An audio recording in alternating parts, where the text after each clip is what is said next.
Progressive knows finding your new home was a dream come true. You wanted it close to town with a picture window overlooking a yard. And you found it. Now, when you sit down to dinner, you've got front row seats too. Your neighbor's daily pickleball game. Progressive can't save you from your noisy neighbors, but we can save you money when you bundle your home and auto with us. Get a quote at Progressive.com. Progressive Casualty Insurance Company, affiliates, and other insurers not available in all states. What's better than one win? 3 wins. With Straight Savings, you keep your own phone, get one line for only $25 a month with real unlimited data, and get rewarded with a $200 phone credit after 12 months. It's a win-win-win. Head to Walmart or visit straighttalk.com today. Switch to Straight Talk. Less dollars, more Progressive sense. presents the Sports Flash on Western Reserve Radio. College football this Saturday afternoon. Number 3, Ohio State's at home against Iowa. Bye week for the Ohio Bobcats. They return October the 12th, a road game at Central Michigan. The Pitt Panthers are on the road Saturday. A matchup against the North Carolina Tar Heels awaits. Looking ahead at this week's NFL schedule, the 1-3 Browns visit the 3-1 Commanders. The 1-3 Bengals play host to the 2-2 Ravens. Cincinnati looking for their first home win. The 3-1 Bills are on the road visiting the 3-1 Texans. Sunday night, the 3-1 Steelers are home against the 2-2 Cowboys. Dallas 2-0 away from home. The Guardians will face the Tigers starting in the ALDS this Saturday. Cleveland, the home team. Tanner Bibby will get the start. First pitch just after 1 o'clock. The Tigers beat the Astros 5-2 to advance and take the wild card series in 2 games. Bundle auto and home, renters or condo, and save with Progressive. That's the Sports Flash. Chuck Sanders, Western Reserve Radio. Order for Jennifer C. Is this my double shot, double cream, double froth, double pump, double hot, double whip, double sleeve? Yeah. Can you handle that much caffeine? Hey, did you know Discover automatically doubles all the cash back you've earned at the end of your first year? Well, I do now. Seriously, did you know Discover automatically doubles all the cash back you've earned at the end of your first year? Yeah, you just said that. Did you say I just said that? Yeah, I'm cutting you off. Did you say you're cutting me off? You earn, we match. Unlimited cashback match. See terms at discover.com/creditcard. Oh no, stomach issues again? Stomach issues? Who are you? Your pancreas. I could be the real reason for your diarrhea, gas, bloating, stomach pain, or loose oily stools. I thought it was my stomach. People often do, but any of these symptoms could mean having a condition called exocrine pancreatic insufficiency, or EPI. With EPI, the pancreas doesn't release enough enzymes to break down food, but EPI is manageable. Use the symptom checker on identifyepi.com and speak with your doctor. That's identifyepi.com. Sponsored by AbbVie. Located in Applewood Estates in Boardman Township, the Applewood Swim and Tennis Club offers a pleasant family environment. Choose a membership that meets your needs and enjoy a relaxing venue that includes not only swimming for the family, but also youth activities such as competitive swimming, tennis, and more. Enjoy the friendly atmosphere all summer long with the staff and members of the Applewood Swim and Tennis Club. For more information, go to applewoodswimandtennis.com or call 330-953-2833.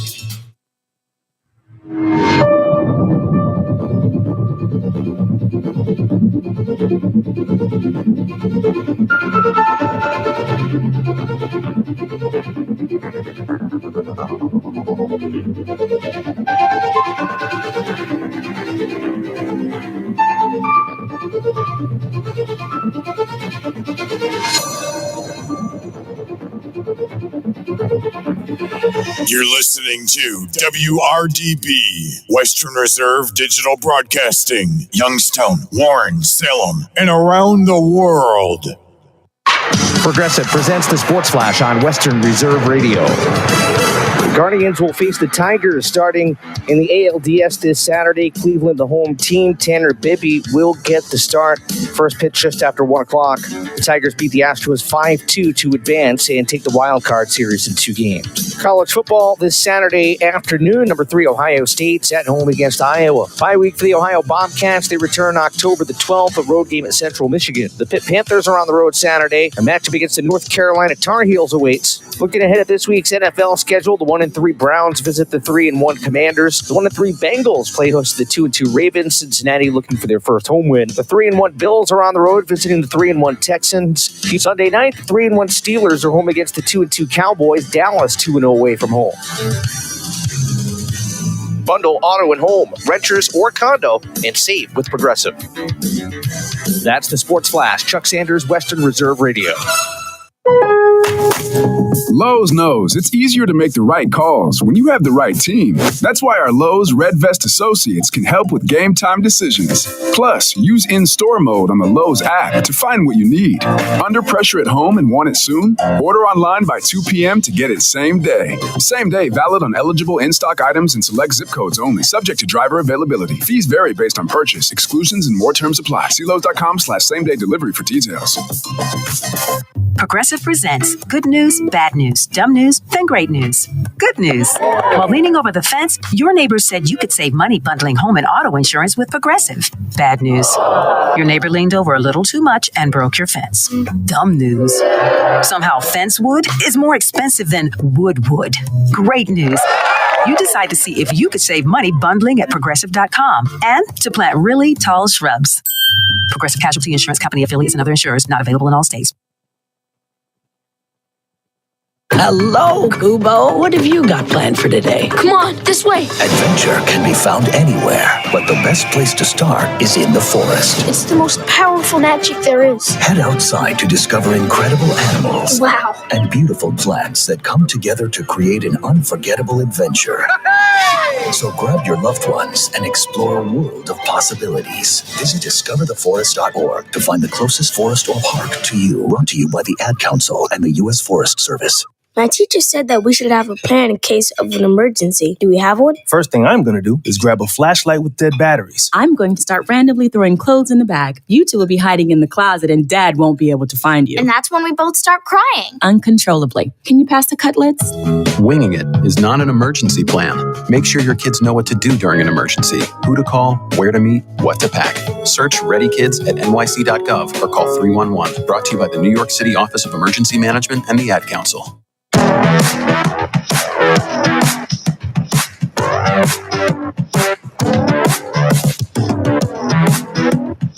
This is the Dump and Chase podcast on the home of the Youngstown Phantoms, Western Reserve Radio. So for this week's weekend preview, we're going to be kicking it off with a look around the Eastern Conference. Starting out, Madison will be traveling to Tri-City for the first of 2 games with the Storm. Chicago will be at Dubuque, and Omaha will be traveling to Green Bay. On Saturday, Madison and Tri-City, second of that 2-game series. Muskegon will be traveling out to Chicago, Omaha in Green Bay for game 2 of that series, and the Dubuque Fighting Saints welcoming Waterloo to town. So that brings us to Youngstown and Cedar Rapids. Last season, Youngstown going 3-2 against Cedar Rapids, 1-1 actually out there in Iowa. Cedar Rapids finished last season with a record of 25-30-7. That was good for 7th place. And making the first time since 2017-2018 that Cedar Rapids had missed the playoffs for non-COVID reasons. Yeah, Cedar Rapids was one of the 2 that shut down. Yeah, Cedar Rapids and Madison both shut down. Yeah. Actually, no, Cedar Rapids was not COVID related that year. That was the storm that went through. Yeah, they got hit by the derecho, but same year, you would blame them if they did shut down for COVID related. Yeah. Cedar Rapids this season being led by Dan's favorite non-Phantom in the league, Amin Hajibi. Last season's leading scorer for Cedar Rapids coming into his 3rd USHL season. And Justin's favorite coach, now I believe his 25th season in Cedar Rapids, Mark Carlson. You got to love to hate him. And I mean, I'm sure others on the Phantoms bench share the same feeling. He is the most experienced coach in the league, and certainly a man I would not want to be on the receiving end of a beating. I'll just touch on Hajibi. He comes in 4 points on the year, 2 goals, 2 assists, and Cedar Rapids picked him up last year in a trade with Green Bay right after the Fall Classic. He's a puck-dominant player. I'll tell you what, it kind of feels like, in a way, we look back over the past so many years and it's, we have the rivalry with USA, which honestly, I mean, does that feel like much of a rivalry what it used to be? I remember when Muskegon was supposed to be the rival. Chicago there for a little while. It really feels like in the past couple of years, past 2-3 seasons now, it's been Cedar Rapids. I mean, I will say to some extent Dubuque, but in terms of fighting for point standings, at least this year, I definitely agree that Cedar Rapids is the team we're going to be most focused on.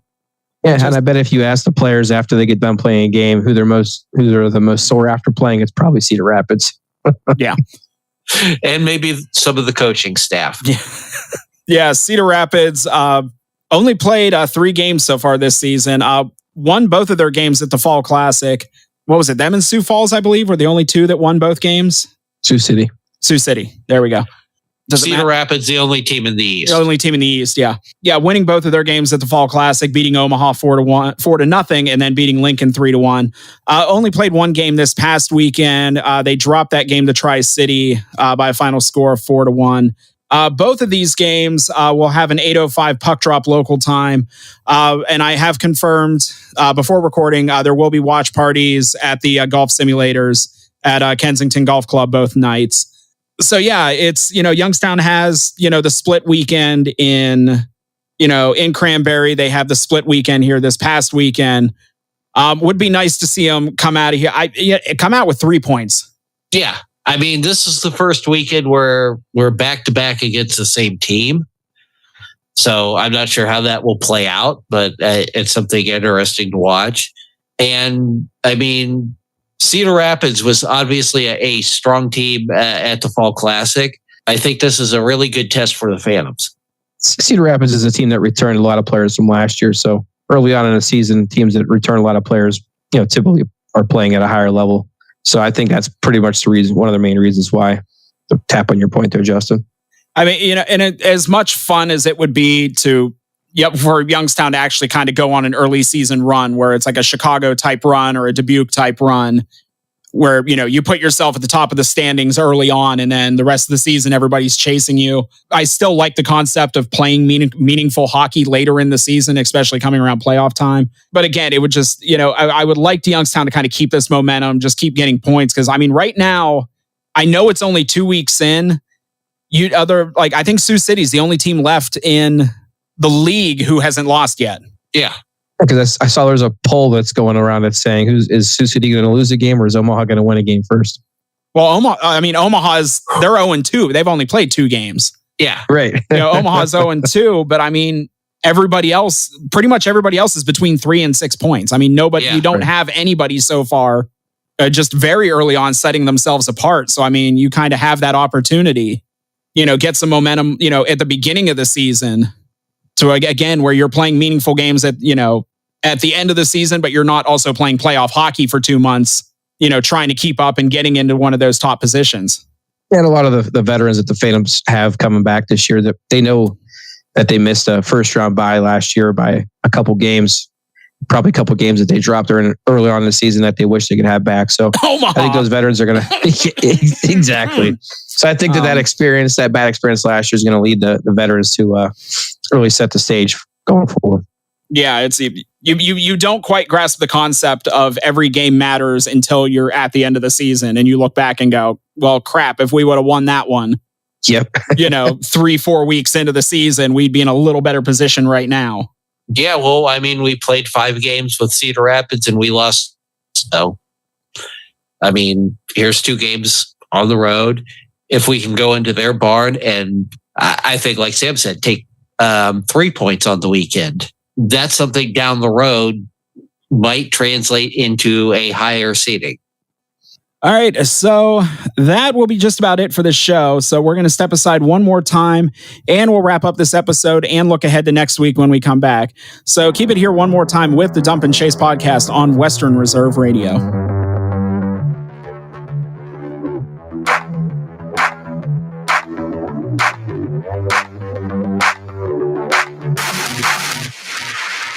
This is Mario Andretti. You know me as a race car driver, but I'm also a Meals on Wheels volunteer. I've raced against the sport's biggest personalities, but I've never met more vibrant, amazing people than the seniors served by Meals on Wheels. You can make a difference by dropping off a hot meal and saying a quick hello. So, America, let's do lunch. Volunteer your lunch break at americaletsdolunch.org. This message brought to you by Meals on Wheels America and the Ad Council. People been saying to your friend, get a different face, and posting on their feed, they're super ugly. The things they say to them online are cruel and they're not true. So tell your friend, I'll stand up for you. Don't worry, I know what to do. Know someone being bullied online? You can be a witness and make a difference by letting the world know it isn't cool and by letting your friend know you care. Learn more at eyewitnessbullying.org. Brought to you by the Ad Council. Green light, let's get it. Green light, let's get it. Green light, let's get it. The Mahoning Valley Federals is the area's minor league football team. After only 2 years in existence and an appearance in the league playoff semifinal game, the Federals are looking to add Valley High School and college talent to help take the next step toward a league championship. For more information on how to become part of the Federals journey, go to Facebook at the Mahoning Valley Federals Developmental Football Team or contact General Manager John Galbraith at 330-540-1099. The Mahoning Valley Federals, honoring the football tradition in the Valley. Malutic Live is your home for high school sports. We have all the scores on our social media platforms throughout the games. Enjoy our timely updates from local area schools year-round. You won't get the consistency and reliability from anyone else. Our number one priority is servicing our fans and getting them live news as it's happening. Follow us on social media, Twitter, Facebook, and Instagram at Malutic_live. And remember, our fans come first. This is Voice of the Phantoms and friend of the show, Matt Lipsack, and you are listening to the Dump and Chase podcast on Western Reserve Radio.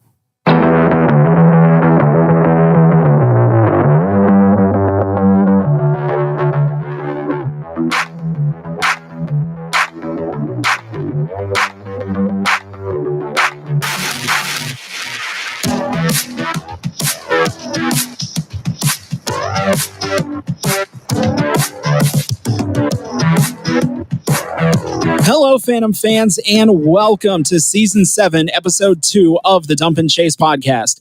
My name is Sam Olmstead, and joining me as always is the Cristiano Ronaldo of Austintown, Dan Conley, and the Zinedine Zidane of Newton Falls, Justin Irwin. That's accurate. Justin, when's the last time you headbutted somebody? Probably in the World Cup. No. I got into a headbutt contest with my cat. I lost. Yeah, Sam, when I look in the mirror, I see Cristiano Ronaldo as well. Oh, thanks. And then I wake up. And realize it's me and I'm ugly. Anyways, gentlemen, how we doing? I understood about half of that. But you understood the most important part. You got it. I have no idea who this Ronaldo guy is. That's an issue. Only the best player in the world. I'm a United fan. So, of course, I think Cristiano Ronaldo is the man. He likes to whine, but he's pretty good. Zinedine Zidane, did you know who that was? Oh, yeah. I know who he is. One of my heroes. I mean, go big or go home. There you go. Yeah, so starting off the show last week, which is where we did the Colson Hanrahan interview from, Dan, at the pickup party, while me and Justin are content to hide in the corner and keep away from everybody, you're a man of the people. How did you enjoy the getting to see everyone at the pickup party again? I thought that was a pretty good event. It was nice to see faces I haven't seen in a while, talk stories about last year and stuff like that. And I had a real good time. I thought that was a pretty cool experience. And I hope they do something like that again going forward. It was nice to have room to move around. Yeah. I won't mention locations. There has been a couple times in the past so many years where it's been a little cramped. So yeah, it was nice to have a little room to move around and mingle and everything else, except for me and Justin, who again were hiding in a corner. Well, when I was staying with you guys, people came over and talked to us. Yeah, you add a social aspect to the show. That's what it is. Oh man, no, I really enjoyed the prize giveaways that they had. I thought that was a really cool idea and got everyone there pretty much involved, like into hoping that they were going to get something else as well. That was a pretty cool idea. Yeah, so something we kind of touched on last week, And I think it's safe to say it's completely cleared up. We now understand everything that's going on. Some of these new rules that's been put into place this season. Says nobody. Says nobody. I will put it this way. I reached out to somebody within the Phantoms organization, basically saying we need somebody to come on the show and explain the rule changes to us and to everybody else. And the response I got back was pretty much, sounds great. When we figure it out, we'll let you know. So that's where we seem to be right now. My understanding is that is probably the official position of the league. Because like we talked about with face-offs, now, instead of the warning and the penalty, now it's, whoever who's taking the face-off gets kicked out of the face-off circle, even if regardless if it's them that committed the infraction. That was what we saw at the Fall Classic. That is not what we saw this past weekend.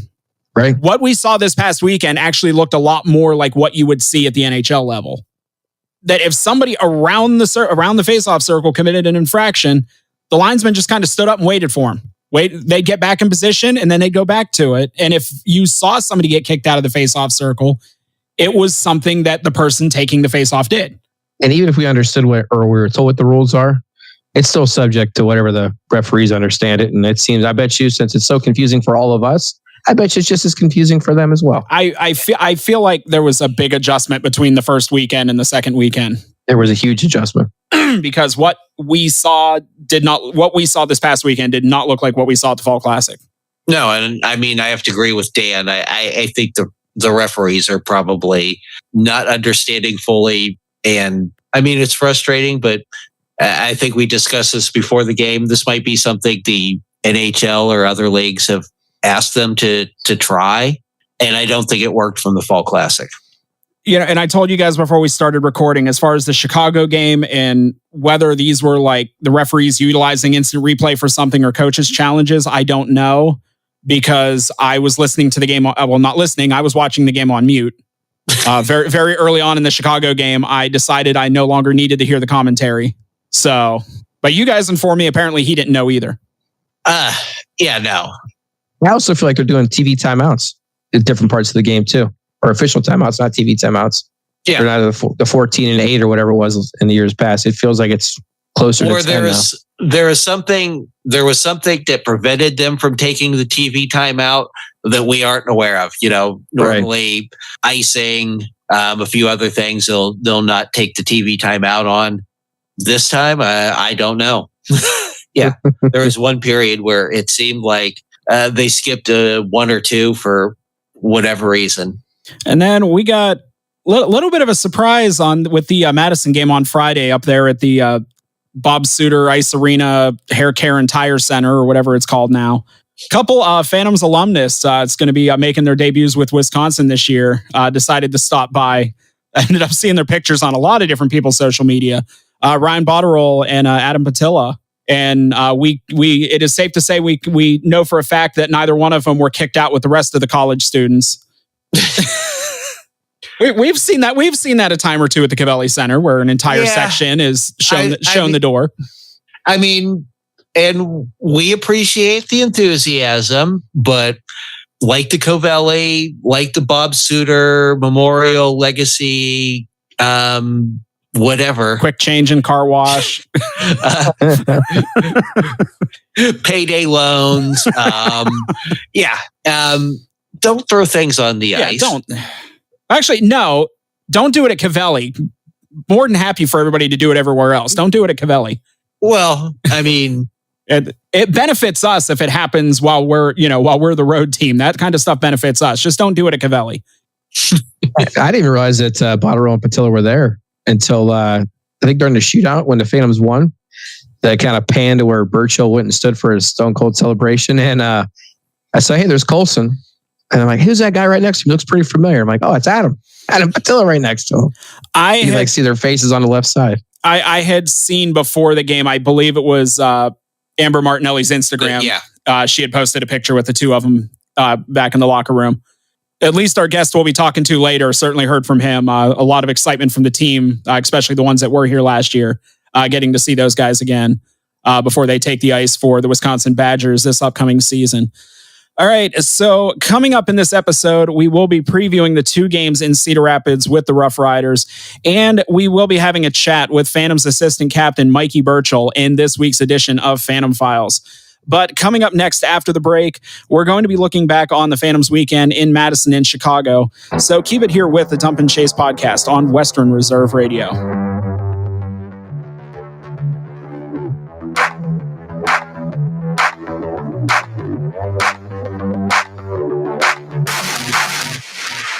It may be hard to believe, but people just like you are already saving money. FeedThePig.org makes it easy. Their simple savings plan teaches you how to start saving without going overboard, so you don't need to start foraging wild berries. I was skeptical, but these are actually pretty good.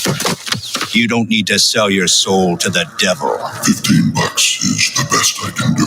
You just need FeedThePig.org. Don't get left behind. Get tips and tools at FeedThePig.org. Brought to you by the American Institute of CPAs and the Ad Council. Welcome to Calvin's Barbershop. You all got to see this. I don't even want to know what you're looking at on that phone. Well, you should. I was learning about the dangers of high blood pressure and that we need to get ours checked regularly. High blood pressure can increase the risk of heart attack or stroke, but this text program can help keep it at a healthy range. Just text barbershop to 97779 to sign up. I'll get right on it as soon as I'm done with this baby panda video. Text barbershop to 97779. A message from the American Heart Association and the Ad Council. During the fall and winter, grilling season never ends, and Gessler Propane is your local supplier that makes sure you get your hard-earned money's worth. Why go to gas exchanges to pay higher prices for tanks not filled to capacity? Gessler Propane makes sure you're prepared for year-round grilling with 100% filled tanks at a reasonable cost. See Bob Monday through Friday, 10 to 4, and Saturday, 9 to 3 at Gessler Propane, 702 Youngstown Poland Road, Struthers, or call 330-755-9119. Gessler Propane. They got gas. Welcome to Calvin's Barbershop. You all got to see this. I don't even want to know what you're looking at on that phone. Well, you should. I was learning about the dangers of high blood pressure and that we need to get ours checked regularly. High blood pressure can increase the risk of heart attack or stroke, but this text program can help keep it at a healthy range. Just text barbershop to 97779 to sign up. I'll get right on it as soon as I'm done with this baby panda video. Text barbershop to 97779. A message from the American Heart Association and the Ad Council.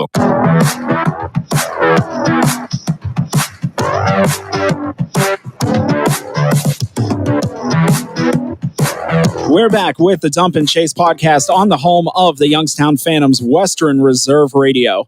So this past weekend, the Phantoms taking a trip first to Wisconsin for a game with the Madison Capitals and then stopping off in the outer skirts of Chicago in Geneva, Illinois for a game with the Steel on the way back through. So starting out with the game on Friday with the Madison Capitals, this game was a 3-2 win for the Phantoms in the shootout. Starting out, and this kind of was other than the one goal, this was kind of a theme. First period, 17 seconds into the game, Madison goes up 1-0. Just that quick. Thankfully, a little over 4 minutes later, Adam Banach on the power play, picking up his first USHL goal. I'm pretty sure their announcer mentioned it, I think 7 or 8 times throughout the course of the game. So I'm fairly certain this was his first USHL goal. I'm fairly certain, and I'm pretty sure somebody the next night was probably pretty jealous he didn't get to announce that.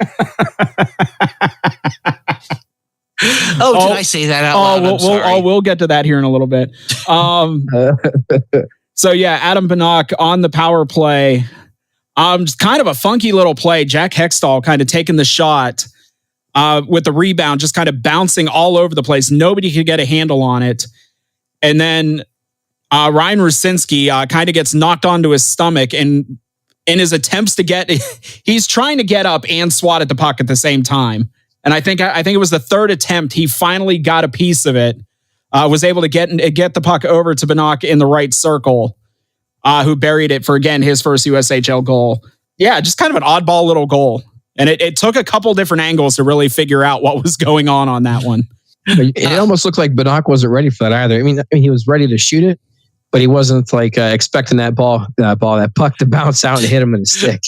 No, I'm fairly certain probably Ruchinski wasn't expecting that either, but fortunately both of them were ready in the moment. It kind of looked like when you see little kids playing badminton and they just like swing like 4 times trying to hit the thing. That's kind of what it looked like.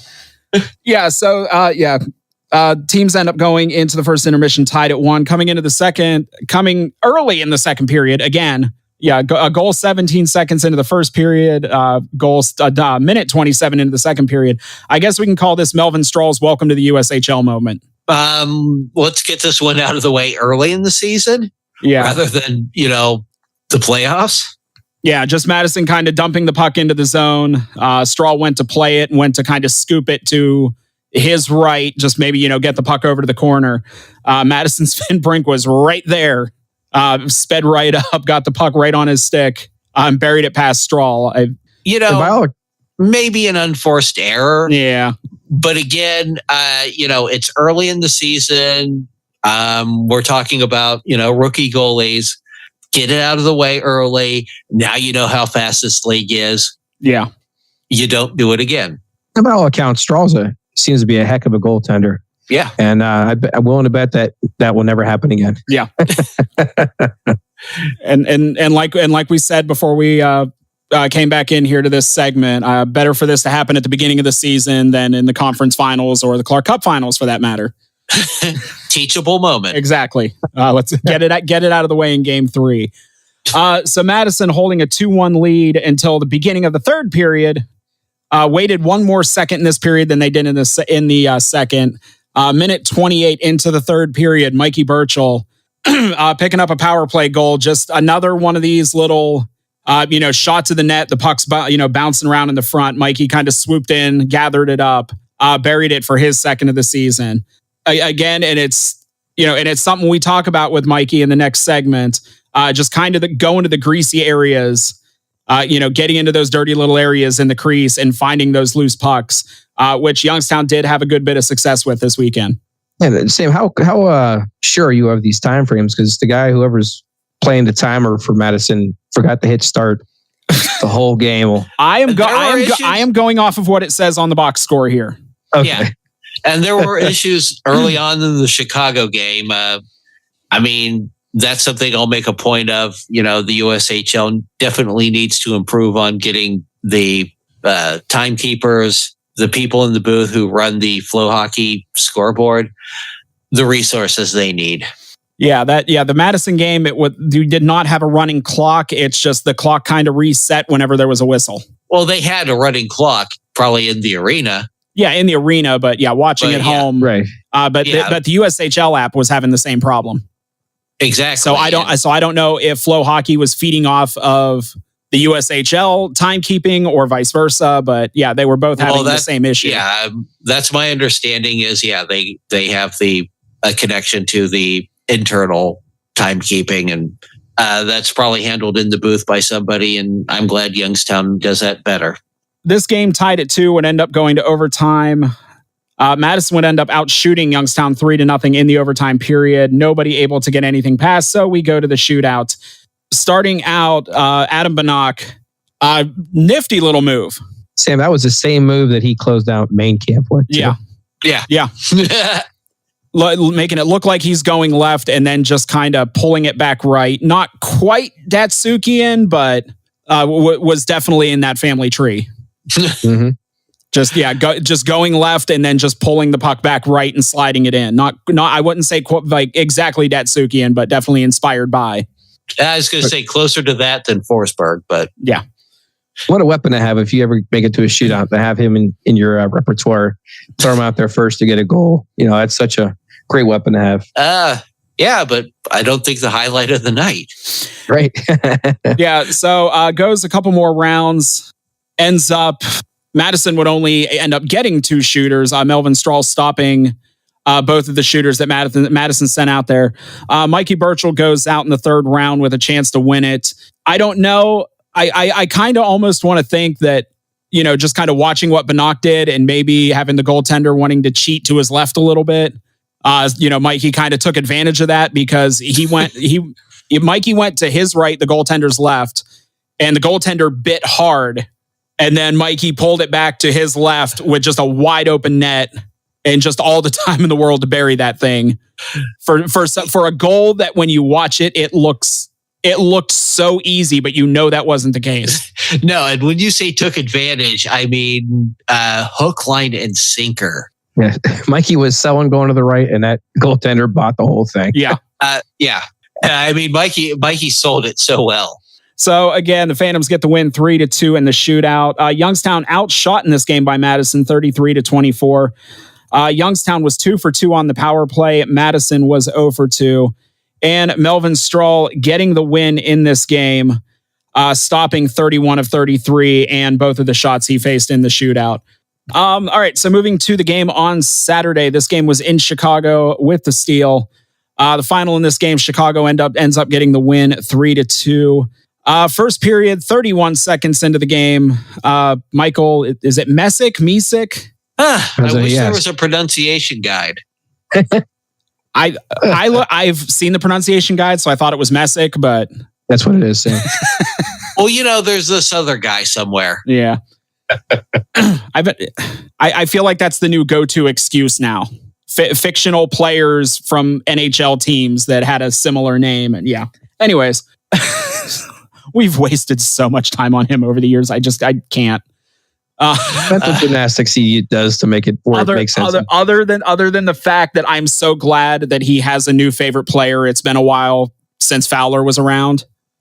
Yeah. Who he mentioned several times. I'm happy that Mark Citron has a new favorite player in this league, and it's Adam Banach. Because ever since Fowler left the league to go to college, there's been a hole in his heart for his favorite Phantom. I'm glad he's filled it once again.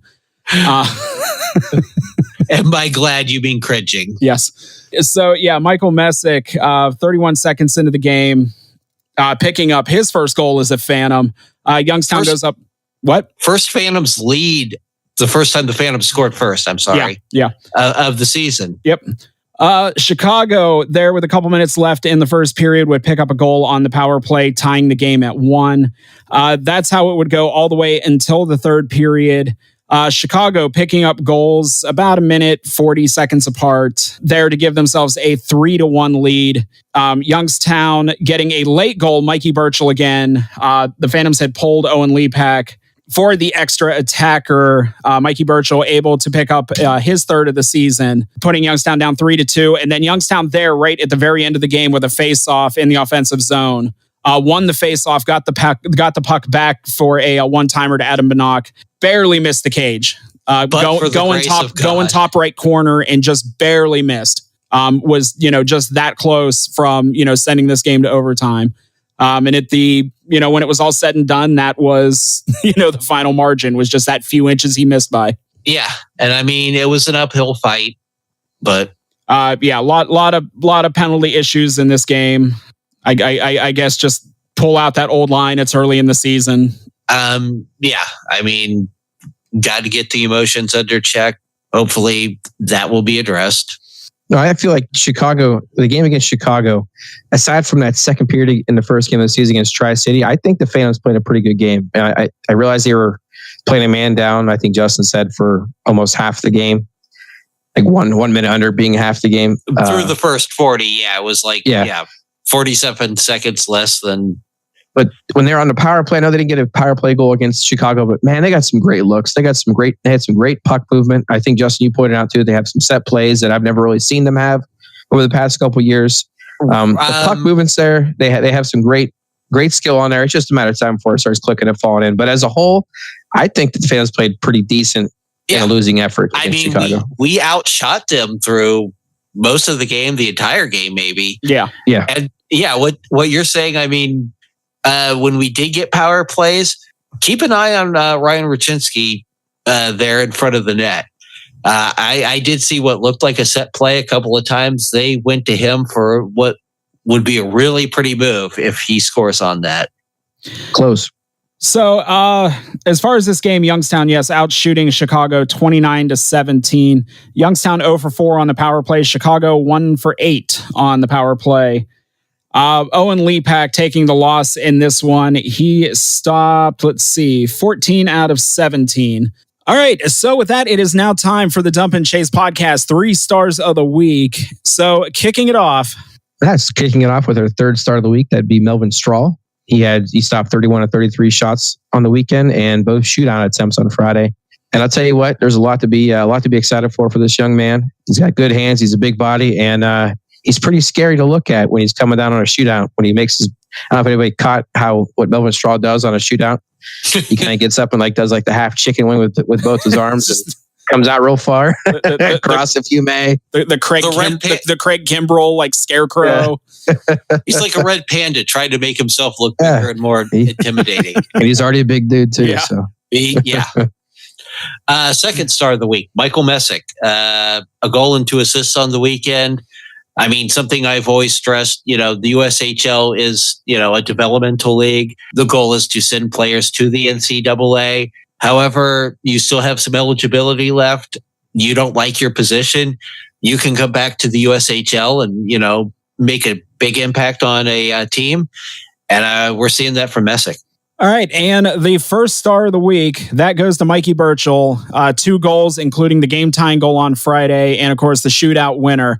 And I believe only the second time in the show's history, since we've done 3 stars of the week, that the first star of the week is also the interview subject. So a lot of stuff was last minute, so actually that wasn't planned. That's just how ever the schedule ended up falling. So yeah, Mikey Burchell, first star of the week. So that will do it for the weekend recap. After a short break, this weekend's segment of Phantom Files, we welcome back again this week's first star, Phantom's assistant captain Mikey Burchell, right here with the Dump and Chase podcast on Western Reserve Radio.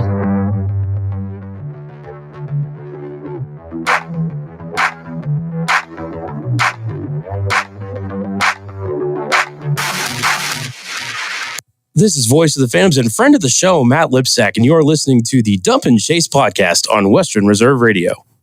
Welcome to Calvin's Barbershop. You all got to see this. I don't even want to know what you're looking at on that phone. Well, you should. I was learning about the dangers of high blood pressure and that we need to get ours checked regularly. High blood pressure can increase the risk of heart attack or stroke, but this text program can help keep it at a healthy range. Just text Barbershop to 97779 to sign up. I'll get right on it as soon as I'm done with this baby panda video. Text Barbershop to 97779. A message from the American Heart Association and the Ad Council. It's important to plan ahead for emergencies, like the storm. When it kicked in, we had a plan. We were able to get in touch with each other in no time. How to find each other. The whole experience was fine. The most frightening 10 hours of my life. If there's one piece of advice I'd offer other moms out there, it's to stay calm and keep to the plan. Some parents plan ahead, some don't. Make sure you know where to find your family in an emergency. Start your plan at ready.gov. Brought to you by FEMA and the Ad Council.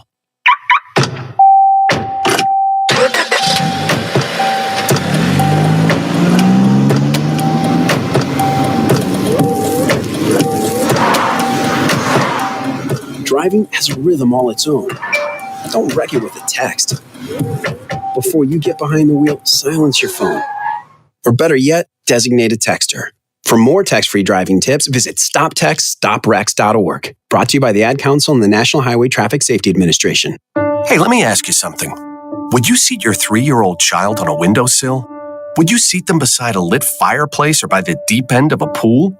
One last question. Would you seat your child in a car seat that's not correct for them? Car crashes are a leading killer of children ages 1 to 13. Secure their future. Seat them in the correct car seat. For more information, visit safercar.gov/the-right-seat. A message from the National Highway Traffic Safety Administration and the Ad Council.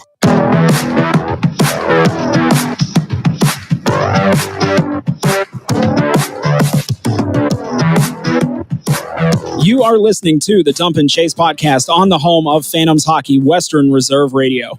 So for this week's edition of Phantom Files, we welcome back to the show the pride of Mundelein, Illinois, Phantom's assistant captain, Mikey Burchell. Now, Mikey, I said this to you at the pickup party, and I'll say it publicly. You have no idea how excited we all are to have you back in Youngstown this year. I appreciate it. I'm happy to be back. Now, little bit of house cleaning here. So this is your 3rd time on the show. So by the standards we set in the off season now, you have now achieved the title of friend of the show, this being your 3rd time on. Great. And I know all of your achievements and your accomplishments in your life. This has to be like somewhere in the top 200 for sure. Oh, might be top 2. Oh, okay. Checks in the mail. And also, congratulations joining the Phantoms first goal of the season club. Thank you. Appreciate it. Yeah, Heck of a shot. Thank you. Yeah, that started out like I just went through and looked them all up over the years. It started as a Twitter post back in like 2019. It eventually turned into a graphic that I only remember like 5 minutes into the first game of the season. So, but yeah, was very happy to add your name to that list. Sweet. So, congratulations. I didn't even know there was a list, but that's awesome. So, congratulations there. So, overall, I mean, I know it's early in the season. Overall, how has it been for you? Coming back to Youngstown this year. Just so exciting, like seeing all the guys again, starting up again. I mean, like the off season, it's so long. Like it's nice in the start. Like you kind of get a break, but then you just miss it so much eventually, and you kind of dreaded not being here and playing hockey. And then once it comes around, it's unreal feeling. And then coming in this year, you're part of a fairly distinguished leadership group, being one of the guys wearing an A this year. How do you feel being a part of that group? I guess I should ask. Yeah, it's pretty honored. I mean, you see the guys who've worn letters here in the past, like Shane LeChance, Andrew Strathman. Like, I mean, we got such a good group of guys, and like Colson Handerhan's doing a great job leading us at the top. And I just like I said, I told him this. I was like, man, I just got your back with whatever you got to say. I'm right there to help you. Yeah, just truly honored, and I'm glad I could help lead the boys. How are you feeling about some of the new guys this year? Talking about Jack Hextall, Adam Bannock, Eric Fassard. I mean, how are you feeling about some of these new guys? They're so young, man. It makes me feel old. They're so young, but they're so good. Like all of them. Like I wish I would kill to be that good at their age. Like they're all so good. But I mean, they're all great kids too. Like we haven't had any problems this year. Like everything's gone pretty smooth so far. So, yeah, speaking of this being your second year in Youngstown, is your mentality different, or what's the thought process different of yourself this year as opposed to last year? Not so much different. I would just say that I'm coming into this year with a different perspective on everything, in that I know how everything works, and like I'm not learning anymore, really. Like I'm learning. I'm learning how to keep playing hockey to my best ability. I'm learning how to keep being a good person, like all that stuff. But this goes back to the leadership thing. Like now it's my job to pave the way and like help out all the younger guys. Like I've been around now. Like I know the city, I know Cavelli, I know the whole organization. Like now is the time to really step up and show that. So. Let's go back to the games this past weekend, starting with the Madison game. You've really, so far this season, you've been finding success kind of in those dirty areas in front of the net. I mean, is this something, going through training camp and everything, is this something you've been working on more? Because, I mean, you've found success with it so far. Yeah, absolutely. I think throughout my career so far in the USHL that I've struggled to get to the front of the net and, get those greasy ones that no one really wants to earn in front of the net, because you're gonna take cross checks. It's gonna hurt, but it's something that I've really focused in and dialed in on. That like I'm an older guy now. Like it is expected of me to like do my job, and like whatever that is, I got to do it to the best of my ability. And if I'm in front of that, I'm banging away. I'm not stopping until it's in the net. So. Have you ever been a part of a game like that where pretty much like every goal scored was like just at like in the beginning, like minute and a half of a period? Because it seems like either you guys or Madison were just kind of jumping out of the gate right away, and then kind of holding the line the rest of the period. No, I mean, not personally, not really. I mean, that was kind of a shootout. It was always in the first minute. It was a shootout, but then like the period would go on, and it just like everything would kind of freeze. Like no one would score. There was no goals happening. Like, sorry, it was good though. Like I thought it was a hard game. We played well. Madison played well as well. Like we just we got the last laugh at the end. So now the next couple of things I want to ask you about here, I mean, pretty much is the reasoning. And I think this is the only the second time since we started doing this on the show that this has happened. You were in fact named the first star of the week on the show. Really? So yeah, you got first star. I think this is only the second time we've ever interviewed the person who won first star that week. So I think this is only the second time that's ever happened. Yeah. So not only do you get the game tying goal there at the beginning of the third period in Madison, I want to ask you about the shootout winner. I got after you scored that goal, I get a text message from Voice of the Phantoms, Matt Lipsack, that just simply said, Mikey, that man had a family. Where did that move come from? You know, I've gotten that question a lot lately. Personally, like, to me, like, I've always had it. I don't go in many shootouts. Like, we're not in many to begin with, to be fair.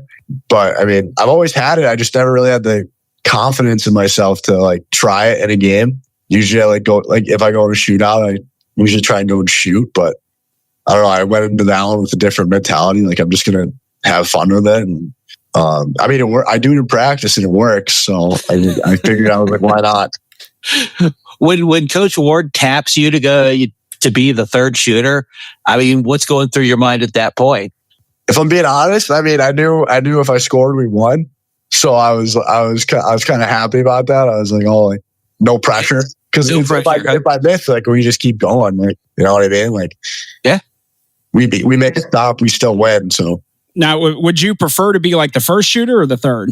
I like being the third, actually. I prefer, like, if I get to choose, I'm being the second, personally.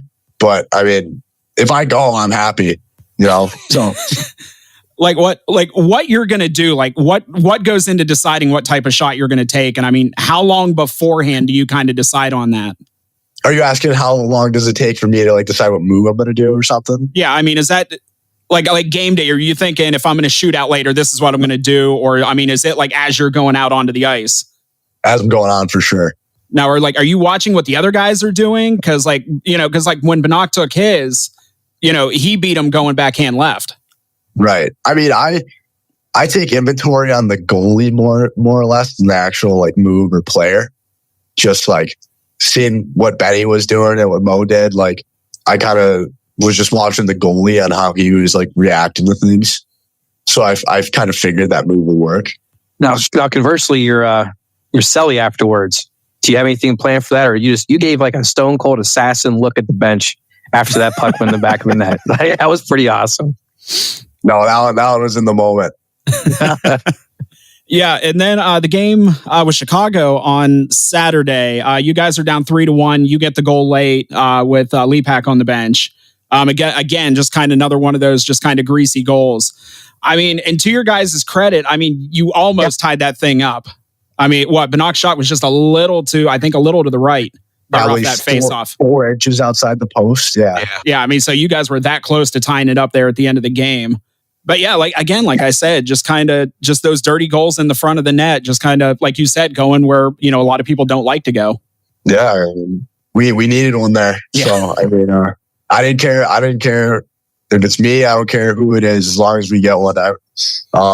Just trying to give us a chance there. So now, as you've said, you being the grizzled old veteran on the team now, with all these young guys, what do you think it does for the younger guys, especially early in the season? Like, every one of your guys' games so far has been a 1-goal game. Like, what do you feel like that does for them, especially this early in the season? I mean, I just think it shows them that the league's hard and that anyone can win on any given night. So you got to bring it every single night. Like, if you're not on your A game, you got to learn how to play your B game, and you got to be able to just bring it every single night. Like, no excuses. Like, yeah, I mean, anyone can win in this league on any night. So, all right. So in the past, we would end up, and you've done this before, we would end these interviews with, rapid fire questions. We're changing it up this year. Now we're just calling it the random questionnaire. And I do mean random. Okay. So I hope you're ready for this. All right. So what piece of hockey equipment, more than any other, is it worth it to spend more money on? Probably sticks or skates, in my opinion. Okay. All right. Do you have a hidden talent? Do I? I mean, nothing like obvious. No musical instruments, no juggling, anything like that? Nope. Nunchucks? I'm pretty boring. I'm good at Xbox. What do you play on Xbox? NHL. So, did you get 25 yet? Yeah, I did. I was just playing. I don't want to start over on my franchise on 24. I'm like 10 years deep in my franchise. I really don't feel like starting over. What's the better place to hang out? Steeplechase Golf Club or Barefoot Bay? I'm a golf guy. Probably the golf course. For those playing the home edition, those are both located in Mikey's hometown. So not a water park guy? No, I'm just a huge golf guy. Okay. Huge golf. Maybe that's my hidden talent, that I can play golf. What kind of clubs you have? Titleist, irons and stuff. I mean, I'm not sure. They're all my dad's like hand-me-downs. But I'm not bad. I'm not great, but I'm not bad. All right. If you could afford any car, what would you buy? Like my dream car? Yeah. Ferrari Spider. There you go. Not a Tesla Cybertruck? No.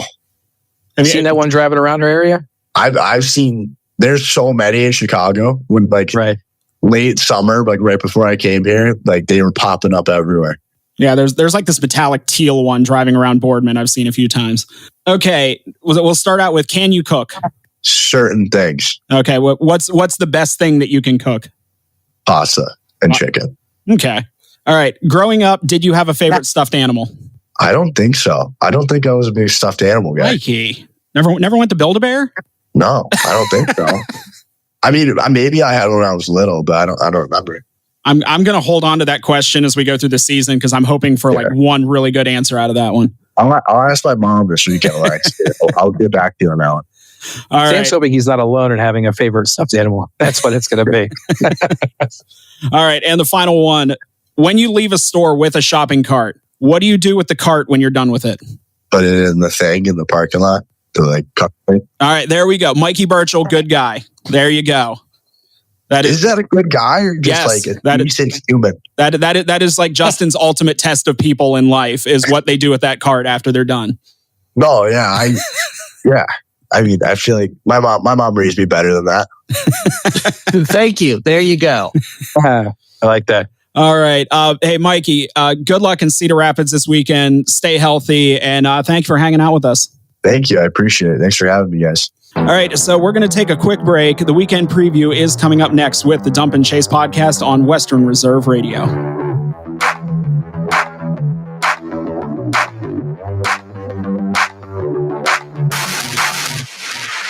This is Voice of the Phantoms and friend of the show, Matt Lipsack, and you are listening to the Dump and Chase podcast on Western Reserve Radio. Hello, Kubo. What have you got planned for today? Come on, this way. Adventure can be found anywhere, but the best place to start is in the forest. It's the most powerful magic there is. Head outside to discover incredible animals. Wow. And beautiful plants that come together to create an unforgettable adventure. So grab your loved ones and explore a world of possibilities. Visit discovertheforest.org to find the closest forest or park to you. Brought to you by the Ad Council and the U.S. Forest Service. My teacher said that we should have a plan in case of an emergency. Do we have one? First thing I'm going to do is grab a flashlight with dead batteries. I'm going to start randomly throwing clothes in the bag. You two will be hiding in the closet and Dad won't be able to find you. And that's when we both start crying. Uncontrollably. Can you pass the cutlets? Winging it is not an emergency plan. Make sure your kids know what to do during an emergency. Who to call, where to meet, what to pack. Search Ready Kids at nyc.gov or call 311. Brought to you by the New York City Office of Emergency Management and the Ad Council. Western Reserve Radio is the Valley's online source for sports talk and local live events. Tune in and be a part of their live weekly shows, as well as all of the hard-hitting action of Youngstown Phantoms hockey, high school football, and the GDFL. Find them at westernreserveradio.com. Tune in and the Live 365 app to be a part of the area's sports conversation. Be sure to visit them on Facebook at Western Reserve Radio and on Twitter at WR_radio.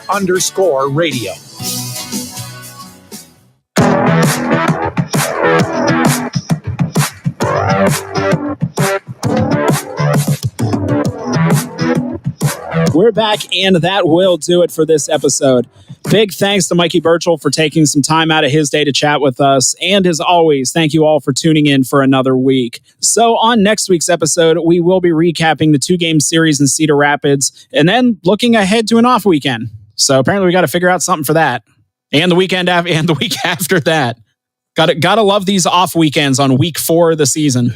Yeah, that's going to be fun. I'm sure whatever we come up with will be highly entertaining and educational and life affirming, and not just us, talking out our ass. And And that's why we don't do video of these shows. But anyways, because who'd want to watch that? So you can hear this show every Wednesday at 5 p.m. on Western Reserve Radio. If you so be happening to listen to this in its podcast format, you can hear the show on westernreserveradio.com, the Live 365 or TuneIn apps, the Western Reserve Radio Facebook and Twitter pages, and the Youngstown Phantoms Facebook page. And if you were listening to the show on Western Reserve Radio, you can catch this show in podcast format wherever you listen to your favorite podcasts. You can find all of us on social media, on Instagram, Twitter, not so much anymore, and Facebook. Or if you're not inclined to do that, you can check out the official merch store of the show. That is dcpodshop.com. Not only featuring t-shirts, sweatshirts, hoodies, and the like with our podcast logo on it, you can also find the official Matt Lipsack Get That Cat Off My Chair t-shirt that was referenced way back in part 1 of the main camp episodes. That is actually a t-shirt available for purchase now. From the mind of Phantoms broadcaster Matt Lipsack. And you can find all these links on the official website of the show. That is dumpandchasepod.com. So before we get out of here, to my co-host Dan Conley and Justin Irwin, any final words of wisdom? Yeah, now that we're getting close to Halloween time, is there a worse movie than Halloween 3? Like, what the heck happened with that? I remember going to a drive-thru to see whichever Hellraiser movie they were in outer space. Well, it was part of a double feature with an Escape from L.A. I remember watching. I think it was at a friend's house. It was it was one of the Jason. I think it was like Jason Goes to Hell. And there's that spoiler alert. Even though the movie's been out for like 30 years, spoiler alert. Like the end of the film, you have Jason's mask laying in the dirt, and then when you think it's going to fade to black, Freddy Krueger's hand comes up out of the ground, grabs the mask, and pulls it under. Mm-hmm. And then you get all excited thinking, oh my God, there's going to be like a Freddy versus Jason. And it took them like 20-something years to make that movie, and it wasn't very good. It had the opposite happening, right? At the end of the movie. Wasn't Jason holding Freddy's face, and it like smiled at the end of that? Yeah. And it's like Leprechaun in the Hood. Oh, no. Oh, nope. Leprechaun in space. Yeah. Anything in space. Why Warwick Davis felt like he had to whore himself out like that is beyond me. And again, I mean, if we're getting into obscure horror movie endings, the original Sleepaway Camp, which would trigger a lot of people nowadays. All right, so as we wrap up, remember that hockey is a sport played on ice with sticks and a puck, and our podcast is a thing you just listened to. See ya.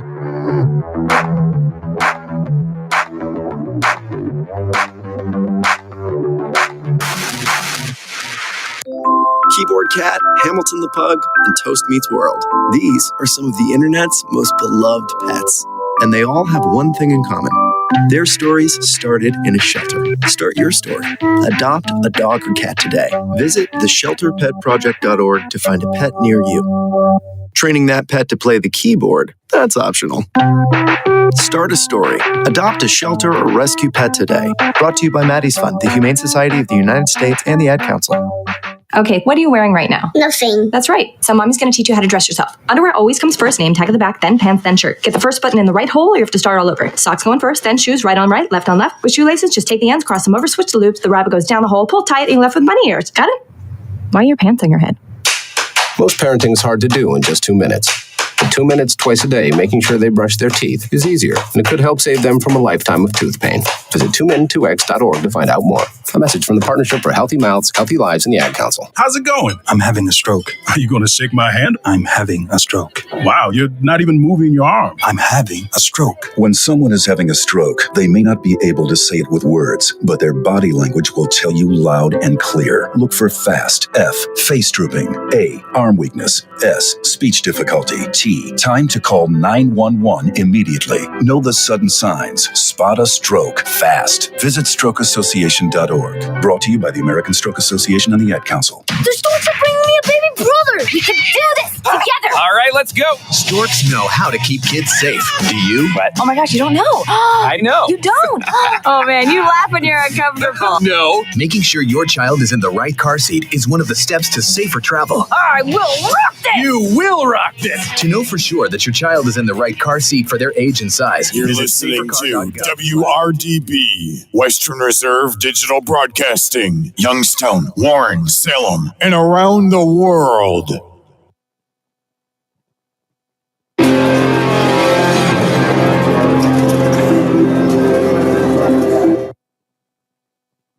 This is VSiN, the sports betting network.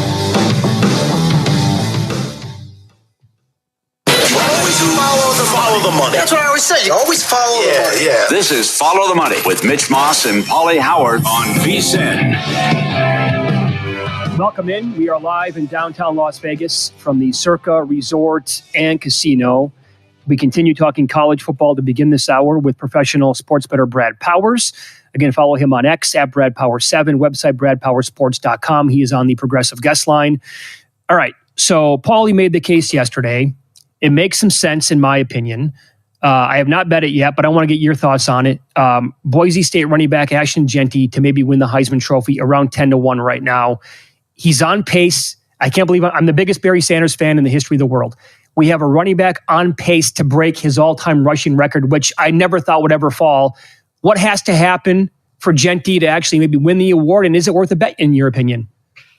Well, I think, you made a good case there. For starters, him getting closer, breaking Barry Sanders' mark, and keep in mind, Barry did it in 11 games? 11. They didn't even count the bowl game against Wyoming.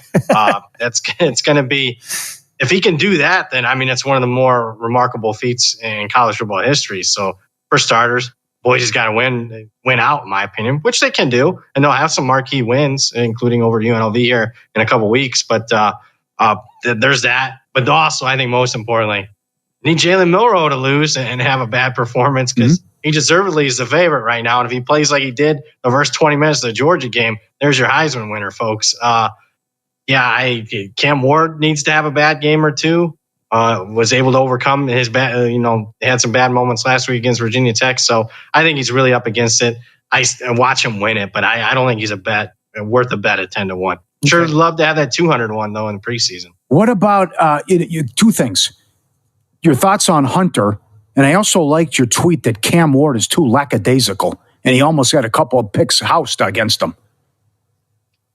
Yeah, I can make a stronger case for Hunter to win it because, they can lose a couple games. And if he continues to, compile these snap counts and still play at an elite level on both sides of the ball, and you want to give it to the best player in college football, if that's the award, then if Colorado's 8-4, I think he can win it. So I hate saying it because I got some people in the industry that bet him, and I thought it was a bad bet at the time, but they might end up being right. A lot of egg on my face on that one. But back to Cam Ward, might not see it, until maybe the playoffs, a team make him pay for it. But maybe you guys watched him a few games. He just trots around, runs around, nonchalant. They say it's a plus. Wait till he faces a defense like Georgia or somebody. Gets tattooed because, it's coming, the way he runs around in that backfield. I saw an early mock draft yesterday. He was going second overall. I almost spit out my coffee. I saw top 10. I couldn't believe what I was looking at. Yeah. Have you seen some of that? They're talking Milroe won. This is not a good draft class for quarterbacks. So if I'm with you, by the way, if Colorado goes 8-4 and he continues to have this kind of season, Travis Hunter is going to have an incredible case, I think. But also, like you said, will that actually beat out a one-loss or an unbeaten Alabama team with Jalen Milroe putting up insane numbers? Probably not still. If Milroe continues to play like he has and Alabama continues to win, he's going to be your Heisman. He's going to win the Heisman, right? Yeah. That's just the way it is. When you start off perfect passing and then can run around and be the athlete that he is, how can you be against that? Playing for an unbeaten team. Now, I know they got a couple of tough games like Tennessee, LSU, but they just won their toughest game, that being Georgia. Yeah, and that first 30 minutes was an A+ from DeBoer, Milroe, Ryan Williams, 17-year. Oh my God, that talent is ridiculous at wide receiver. But is it a possible letdown spot for Alabama this weekend against Vandy? Oh yeah, certainly is. But that's why it's 23 and not 25. or maybe even a little slightly higher. So I think it's priced in. The under keeps taking money. I'm actually on the over. You got two quarterbacks and run around. Again, this is not Nick Saban's Alabama. That's why people were betting the under last week. I did not see that. Now, full disclosure, I bet Georgia, so I lost. I still look like an idiot, but I'm more on the over here, especially at the current number of 54. It's, right around 54, 55 are really key numbers in total, so over for me. Well, you mentioned it earlier, but what do you think if Cal can do anything offensively against Miami and keep this close? I don't think so. I come down to that. Number one, my power ranking says Miami's a play. I have bet Miami at late 10. And they got their wake-up call last week. If they're not dialed in on this one, then obviously that's, not a good look for Cristobal. He's capable of losing it. I have no question about it. But I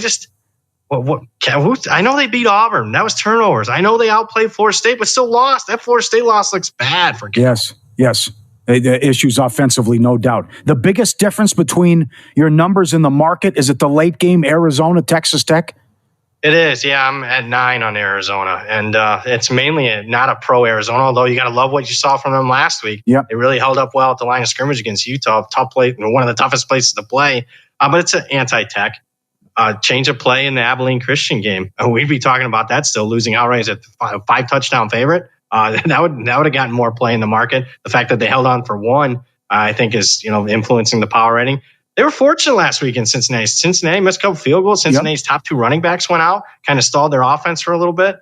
I'm not buying Tech here. All right, I know you're loving life now with all these games Tuesday, Wednesday, Thursday, Friday. How about the doubleheader tonight? And a lot of this will be letdown spots, but this is a horrible spot for Sam Houston State.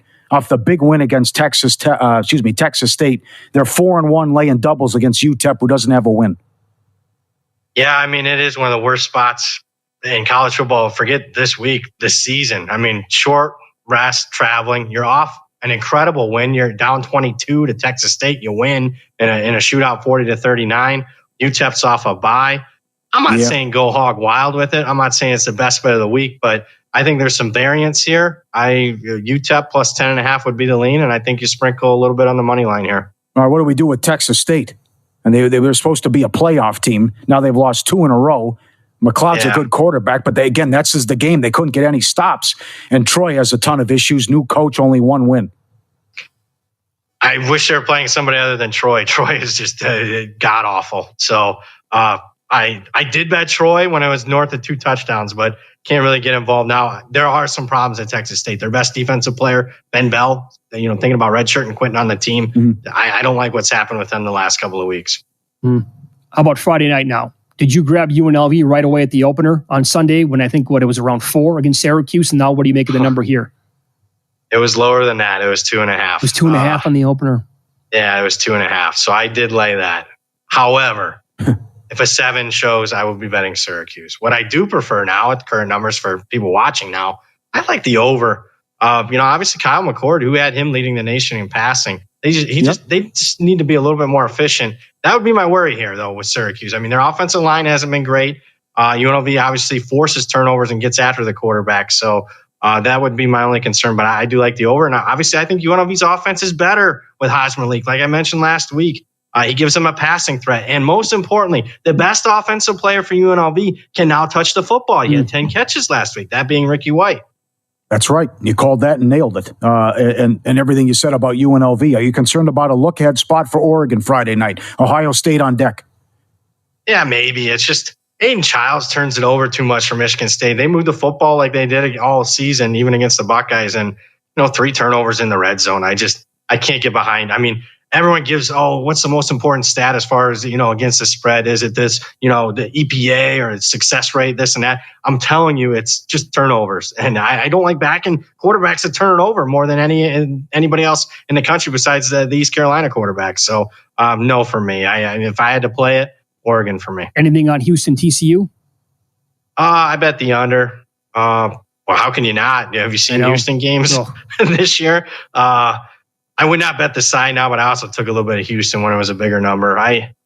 They're playing tough and hard on defense. That game was a little misleading last week. They played Iowa State more competitively than that final, but not a high value pick for me. Hey, Brad, in the previous segment, you mentioned that you think that Pitt against North Carolina. Super sharp side, shaping up for that anyway. What else would qualify for that this week, in your opinion? Well, I don't know how you quantify this, but obviously there was a major tragedy in the Southeast last week. We had a game canceled, App State Liberty. I don't know what's App State's focus been the last week. I mean, have they been totally locked in? Probably not, and deservedly so. I mean, considering that town was flooded, and I wonder how efficient the practices have been. And now on the football side, I don't think this was a good team to begin with. I mean, last time we saw them, they're losing by 5 touchdowns at home to South Alabama as an 8-point favorite. Yep. So I like Marshall here. Okay, excellent. Can you make a case for James Madison to make the playoff 9-1? Scored 133 points the last 2 weeks. I can see it. They're going to be favored in every game down the stretch. So there's that. I'm just telling you, I think it's most likely Boise, UNLV. They're just going to, even if one has one loss, they're going to be preferred over James Madison, who could be unbeaten. That's how good the resume is going to be for UNLV and Boise. How about 2, though? I mean, because Boise already lost. If those teams have 2 losses, then yeah, JMU's going. Okay. Boise loses to UNLV in a couple of weeks out here. And beats them in a rematch? Then they beat them in the rematch. Yeah, that's very possible. Tough. I mean, if James then margin of victory. It doesn't matter. Yeah, it does matter. If they're destroying teams in the Sun Belt, then JMU would get it. Wow. That's a good call. That's a tough call. Interesting. Do you have any idea what James Madison, what their number was 3 weeks ago, a month ago, 6 weeks ago to make the playoffs? I didn't bet it. It had to be in the 20-1 or higher, maybe 40-1. What were they catching at Carolina? Do you remember? 11. It was 11? Okay. And it scored 70 on them. Okay. Oh, didn't they have like 50 at halftime? Yes, they did. They did. I couldn't believe the game. Yeah, I know. All right, Brad. Either good Mac Brown. I know. Love talking to you. Thanks so much for the time. Go get him this week. All right. Take care, guys. There you go. Yeah, Brad Powers. Follow him on X at Brad Powers 7. Website is bradpowersports.com. What do you think? I think they would take 2-loss Boise. In that scenario, I think it's Boise. It was 30. They outplayed Oregon on the road. If they lose at UNLV and then get them in a rematch? Because UNLV appears to be really freaking good. Amen, brother. Yeah. All right, we'll get to our in-pocket plays coming up next on Follow the Money. It's VSiN, the Sports Betting Network.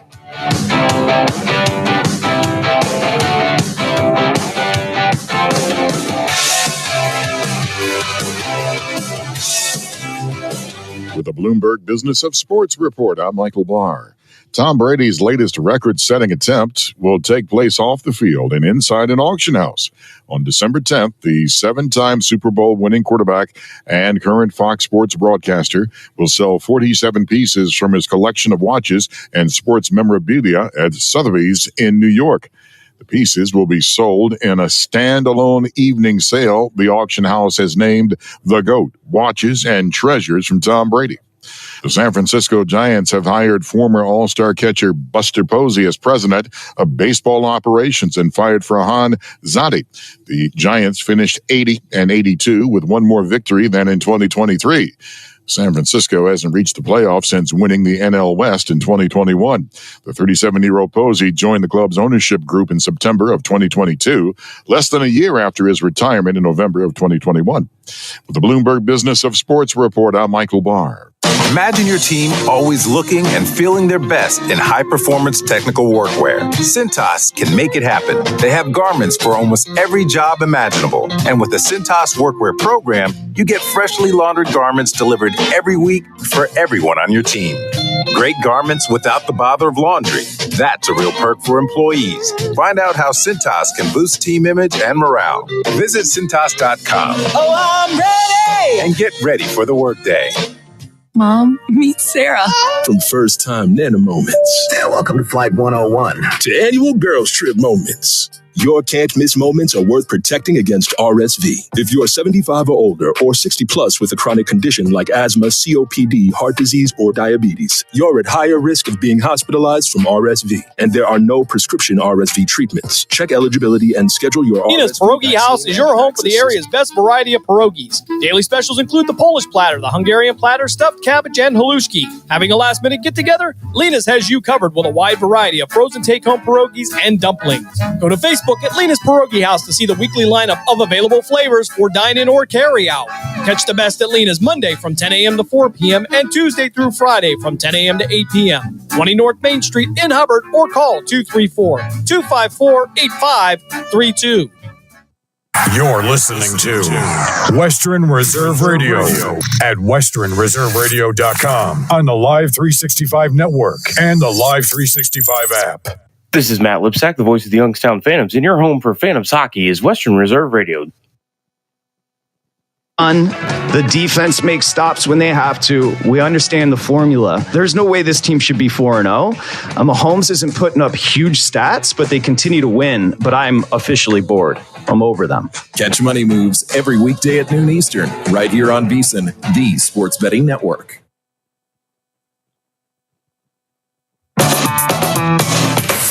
The guy has an algorithm to determine the winner of any given college basketball game. Someone gives you 10,000 to 1 on anything. You take it. Take it.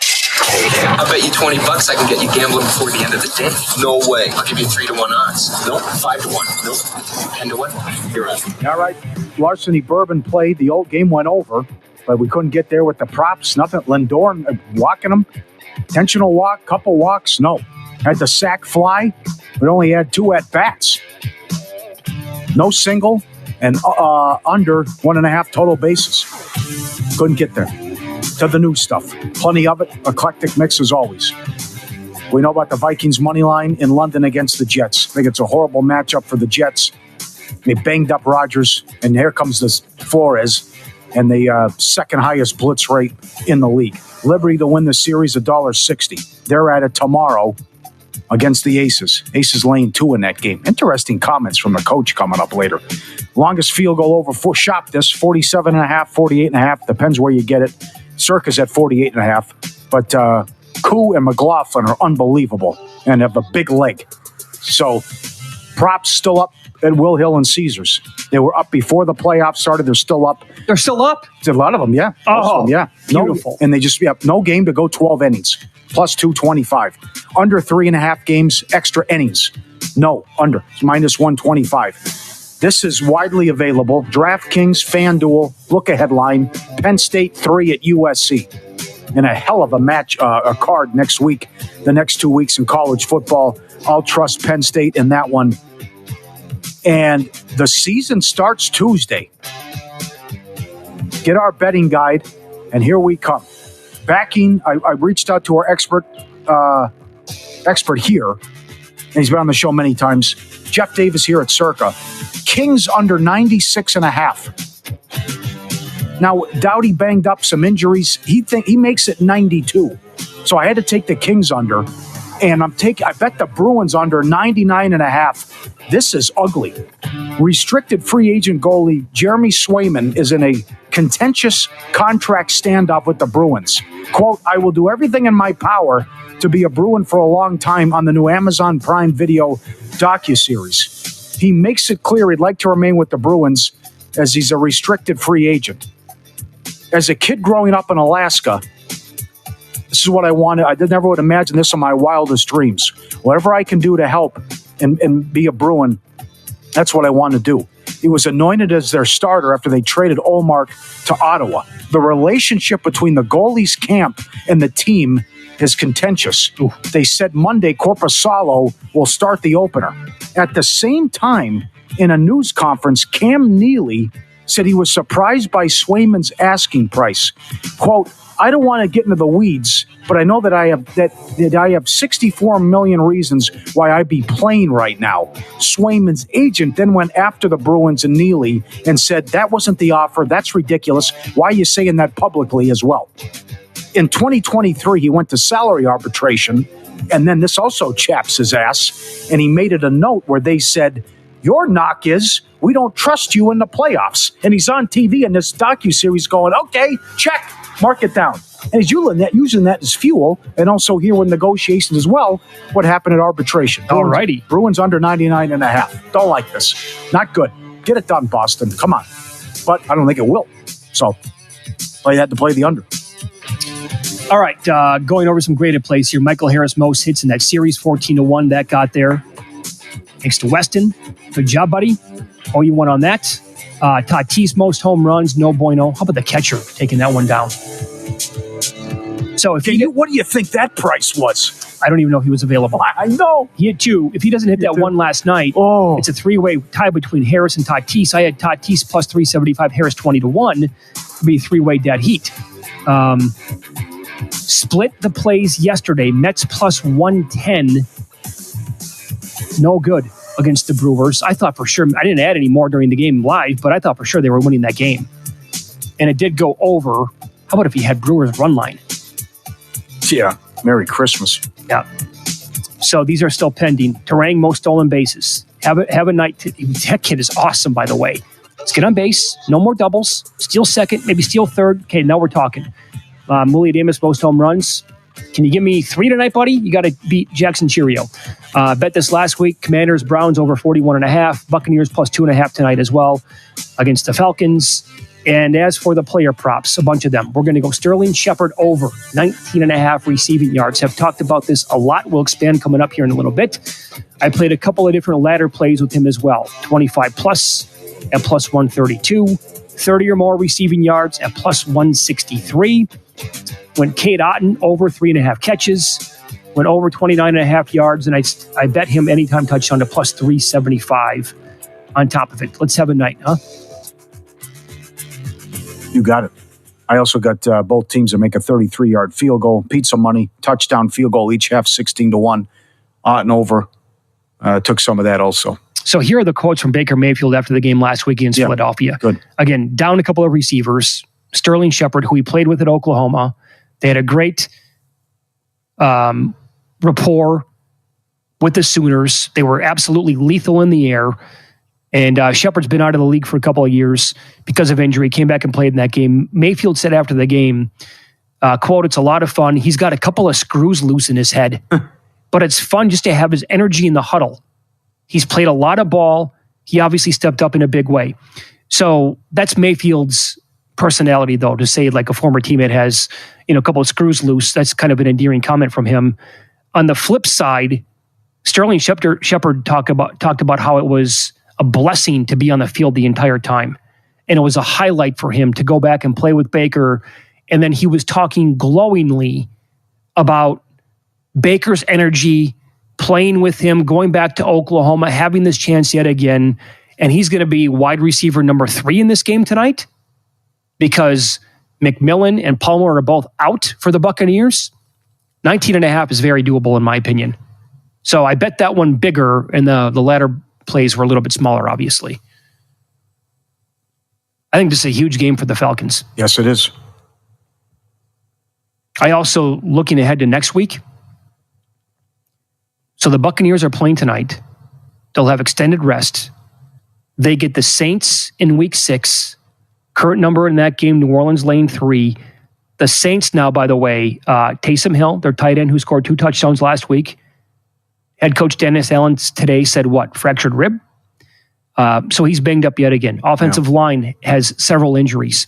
They're going to be coming off of a Monday night game against Kansas City. Clear edge rest-wise for Tampa Bay. I think grabbing them plus 3 right now against the Saints, not the worst idea of all time. Well, the other thing is that you need a win, but it also has to look good for Atlanta. I mean, you come on. You're 26% on third down. You need to look the part. Get this offense humming. There's weapons. And I know we talked about it all August. But after the bye, Chargers, Vikings, Raiders, Giants, Washington, Carolina. Looked like a piece of cake in August. But that's certainly doable because there's also some Denver in there too, and another Carolina. But you got to win games like that if you're expected to win the division and or go to the playoffs. These are games you should win with what you have, and you gave this quarterback all this money, and he was supposed to be the big missing piece. Get rid of Art and get rid of bring in a good quarterback, throw him a ton of money, and you're supposed to make the playoffs, and they should. Here's what I have a hard time believing, that the Falcons completely whiffed on all these talented, skilled guys. You're telling me that Drake London's no good? No, they're good. Kyle Pitts can't play. Bijan Robinson is average. I don't buy any of it. No, it's coaching. It has to be. They are good. We know that. Yeah. They just haven't looked. I mean, all 4 of their games so far, I can't, other than maybe late against Philadelphia, when have they looked good? I don't understand why I mean, Kingsbury comes in right away. Look what Washington looks like with a rookie quarterback. Look what Grubb's doing in Seattle. That's a great example there. Look what's going on in Buffalo. Everyone eats. Mix it up. You get a couple. I mean, it should just be like 6-7 guys should have catches. It's not outrageous. You know, I'm talking to you about a quick pick I was looking at during the break. This stuff should be easy. This guy has 50 yards. This guy has 40 yards. This guy has... That's not hard. It should happen, but it hasn't happened for years. But this is with one. It happens in Seattle. It should happen here. It happens in Buffalo. It should happen here. Well, we talked about this earlier. Look at Kirk Cousins' passing yard props tonight. It happened in Minnesota. Hawkinson, Jefferson, they're mixing it up. You catch. It's still happening in Minnesota. That's true. With Sam Darnold. That is true. But I mean, you can find again as high as 238.5 in this day and age now. NFL football in 2024. I have zero desire to bet over 238.5 passing yards for Kirk Cousins. Maybe he gets there. But if I bet that, it would only be to the under. And that's kind of an outlier at one book anyway. Some spots are like 234.5. Those numbers were easily achievable with Minnesota over the past couple of years. No problem. 235 in my sleep. Everybody's going to eat like you just said.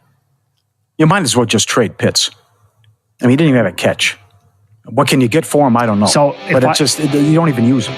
If I have the right guy as my head coach / offensive coordinator, you should 100% be calling about that guy this year to extract the talent out of him. All right, let's follow the money here on VSiN, the Sports Betting Network.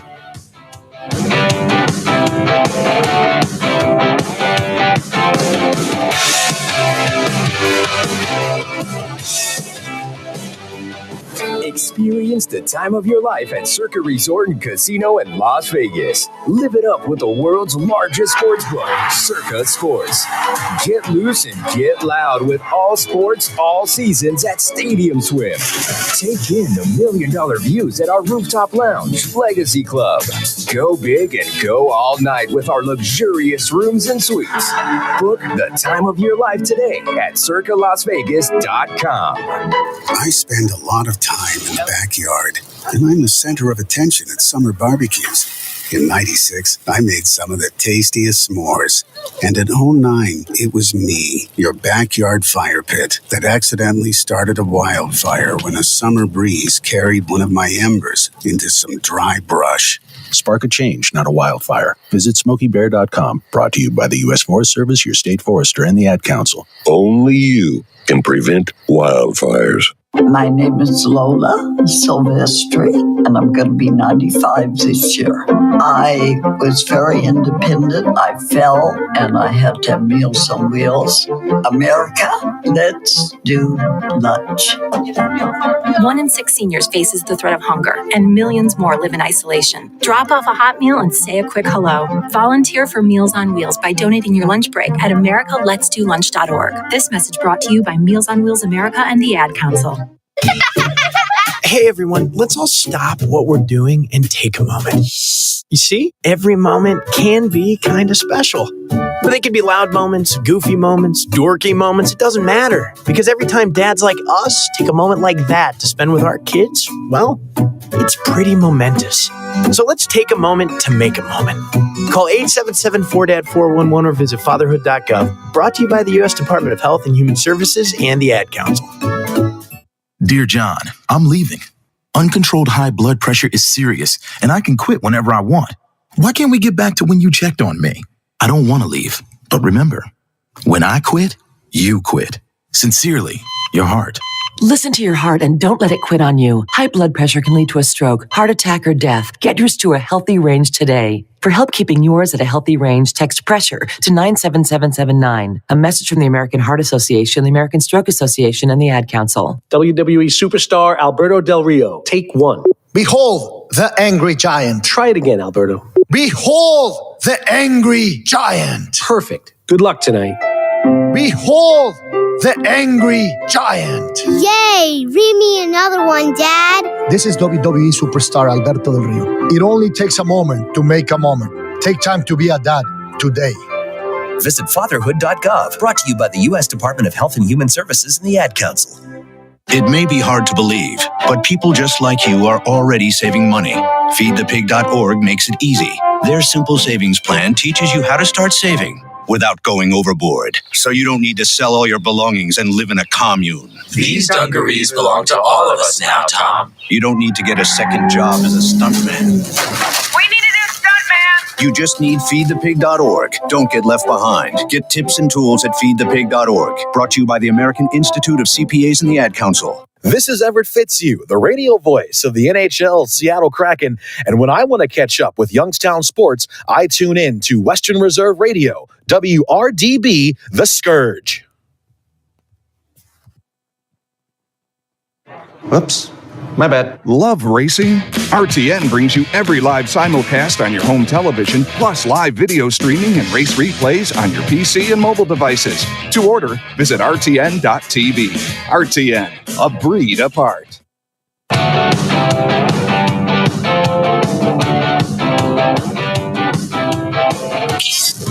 This is Follow the Money on VSiN. So, Paul, you're holding New York Liberty tickets to win the series against the Las Vegas Aces WNBA. And they closed 3.5-point favorites in some spots in game 2. They won by 4, so they covered. Now you flip it, and the Aces out here in Las Vegas are favored by 2 or 2.5. I see 3 actually on the board. Home teams so far are 11-1 straight up. Becky Hammond, coach of the Aces, called game 2 do or die. This is the rematch of what happened last year. I also like the Liberty because of the success they had during the regular season against them, and they said unfinished business. They prevented us from winning the title last year. We're going to get this one. So they lead 2-0. You mentioned the 2.5. I'll point out the 11-1. It's also 2.5 in the other game, the doubleheader tomorrow with the Sun and the Lynx. Liberty now minus 220 to win the title. So it's been a weird season. In terms of, look at what happened with Indiana. They started 1-8, got hot, were awesome to close the year, rookie of the year, made the playoffs, and then lost. And then it's a best of 3 to start in the first round. But then you had the break with the Olympics. But you also have, what's your level of hunger and motivation? And you're going for the three-peat. A lot of people questioning not only the timing and sometimes the truth hurts.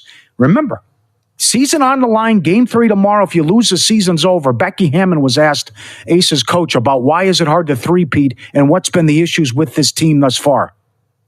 What are you saying to your team in that moment? And just related to this is a 2-time defending championship team. This is a team that obviously knows what it needs to do. Why is it not happening on this in a way it didn't in either 22 or 23 playoffs?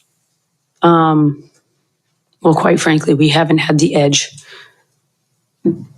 all year. We found it the last month. I feel like we've gained a lot of ground, but the feel was different from the jump.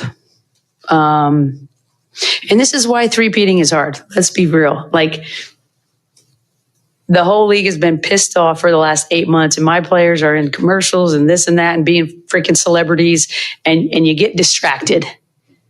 That's why it's hard, because human nature is distracting. And she went on and she ranted for a solid 2 minutes. And we're talking very strong comments out of her. So doesn't that kind of make you want to bet the Aces, at least on the money line in game 3? How does that not piss off her players? It might work against her, though. Oh, do I have your attention now? Yeah, but that's interesting timing, though. With the celebrities. Well, she's exactly right, though. You want to do commercials, that's fine, no big deal. I'm saying they was sleepwalking through the regular season. Oh, they did. And they were horrendous defensively. This is supposed to be the finals matchup, not the semifinals. Yeah. You're in the 4-5 game. 2-time defending champions in the 4-5 game. And oh, by the way, A'ja Wilson legitimately had one of the best WNBA seasons for any player in the history of the sport. Yeah. Yep. And you couldn't, have a better seed than this overall and put yourself in better position. They blew a ton of games, by the way, and lost. They were clearly the highest, them and the Liberty, highest power rated teams, and Aces were number 1 going in, obviously. and they just failed to get the job done several times to begin the year. And she's right. They finally got their attention. I think those comments are going to just drive those women insane in a good way. They're going to be, they probably are going to get it. And now it's, again, like the baseball game tonight, right? It's season's on the line. You cannot afford to lose one more game because it's done. And I think they're going to have a lot of pride and go out there. And those are the kind of comments that I think she probably did it on purpose. What does she have to lose at this point? Yeah, all right. You can find the $1.40 money line. Yeah. Game 3 tomorrow. If they win, Game 4 Sunday. The other thing, Brad Powers, 22-1 in July, James Madison to make the playoff. And Genty was 200-1 or higher in some spots to win the Heisman. All right. And Saturday is, you're excited. I'm excited. It's awesome. Especially if we could get, if we could be Mets, Phillies, and Dodgers, Padres. Finally, Ohtani in the playoffs. And the pressure that's on the Dodgers. Now, I think the Padres are making a mistake. They announced they're going to go Cease in Game 1, and they're going to go Darvish in Game 2. So all this talk, and rightfully so, the last couple of years about the bye and all this time off, and you're rusty. The Dodgers won 111 games 2 years ago, and then the Padres swept them and kicked them around. Mm-hmm. Last year, the Dodgers had the bye. They won one game in the last 2 years. Last year, swept and outscored 19-6 against Arizona. They're a $1.40 series favorite. I would have thrown King in 2, and if need be, 5. It's a wonky schedule. But if you're Major League Baseball and people don't like this format because it penalizes the teams that get the bye, then why don't you do something what you did with this last format where the first 4 games are in my ballpark? Or it's 3-2, not 2-2-1, or it's 4-1 or something like that. That can guard against that. Because this is, many people have said it, this just doesn't make sense where I get the bye. I had such a great regular season. Why are we playing 162 games? Now I'm off for a week and my timing screwed up. And now you get more time off than you had at any stretch during the regular season. That includes the All-Star break. They do not get a full week off during the All-Star break. It's close, but not quite there. Well, also, this is Major League Baseball trying to get greedy by expanding the playoffs and putting more teams in. They have to do that. That's right. So you have to give teams buys at that point, and that's how they've gotten screwed over. So now what are they going to do? Add more teams to the playoffs? Oh, Yankee fans are freaking out.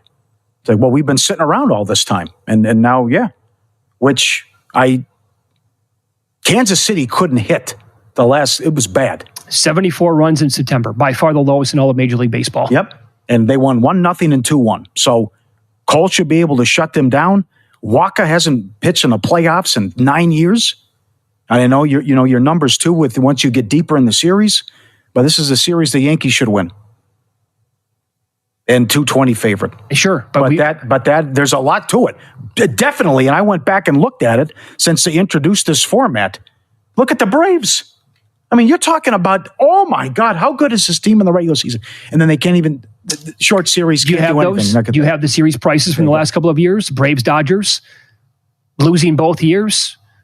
Phillies going on huge runs. Yep. Last year, the Rangers to do what they did. Orioles, 1 seed, swept. Sure. Braves, 1 win. Dodgers, swept. Dodgers, 111 wins. Out. Couldn't win a series. Yeah. Out. I mean, embarrassing law. I remember last year they won Kershaw. The poor guy was absolutely obliterated immediately. That's right. Never stood a chance in that game. That's all. Yeah. You have that too. And all the focus about what happens with the hitters and their timing and what